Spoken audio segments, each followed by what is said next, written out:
Барыңыздарга салам. Бүгүнкү сабакта зат атоочтун көптүк жана бирдик санда кандай формаларын талдайбыз. Эгерде зат атооч ким же эмне бир гана нерсе болсо, анда book китеп, apple алма, cat мышык ушул бойдон эле калат. Ал эми артиклдер a, n артиклдери зат атоочтун бирдик санда гана астына турат. Мисалы an apple, a hat, a book, a girl. A артикли турса, анда бул зат атооч бирдик санда экенин көрсөтөт. Эгерде көптүк санга өтүп кетсе, анда автоматтык түрдө a жана n артиклдер алынып түшүп калат. Мисалы these are tables. Байкасаңыздар, a артикли жок. Эгерде бирдик санда болсо, this is a table болмок. These are a tables болуп айтылбайт. Артикль менен көптүктүр эч качан чогуу кетпейт. Эгерде зат атоочу көптүк санда тура турган болсо, бир нече нерсе болсо, көптүк формасын колдонобуз. Көптүк форманы кошуш үчүн зат атоочко болгону s аягында мүчөсү кошулат. Мисалы book, books, китептер, apple, apples, алмалар, cats, cats, мышыктар. Кыргыз тилинде көптүк санда тарлар, марлар деген мүчөлөр кошулса, англис тилинде болгону s буквасы гана кошулат. I have 2 books. Менде 2 китеп бар. She eats 3 apples. Ал 3 алма жеп жатат. Дагы бир жолу кайталап кетем. A, n артиклдери көптүк санда колдонулбайт. Бирдик санда гана колдонулат. A cat. Көптүк санда cats болуп эле кетет. S тамгасы кошулат, артикл a алынат. Кээ бир айрым өзгөчө зат атоочтор бар. Алар көптүк түрүндө s тамгасы кошулбайт, бирок сөз башкача жазылып калат. Мисалы man киши дегенди билдирет, эркек киши.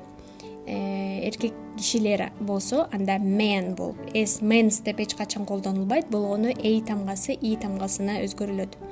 Дал ошондой woman деген сөз аял киши. Көптүк түрүндө аял кишилер women болуп айтылат. Бул жакта a тамгасы иге дагы өзгөрүп кетти. Child бала, кичине бала. Childs болбойт. Көптүк түрүндө children болуп кетет.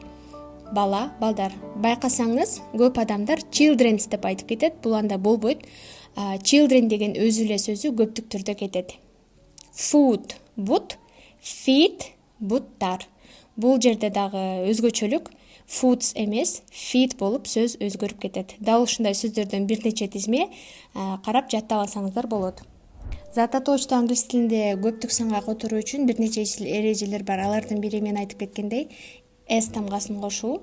Бирок кээ бир сөздөрдө s эле эмес, es мүчө кошулат. Эгерде сөз s, x, ch, sh сөз тамгаларга менен бүтсө, анда es кошулат. Мисалы box, boxes, brush, brushes. Ал эми эгерде сөз f тамга менен аяктаса, анда ves, f тамга жумшарып vге айланат. Мисалы leaf, leaves, knife, knives. Эгерде сөз y тамгасына бүтсө, мисалы baby, анда бир гана s тамга эмес, 3 тамга кошулат. ies. Baby, babies. Дагы бир соолу кайталап, эсиңде болсун. Бирдик санда болсо, зат атооч бир нерсе, сөзгө эч нерсе кошулбайт, болгону артикль a башында бар болушу мүмкүн.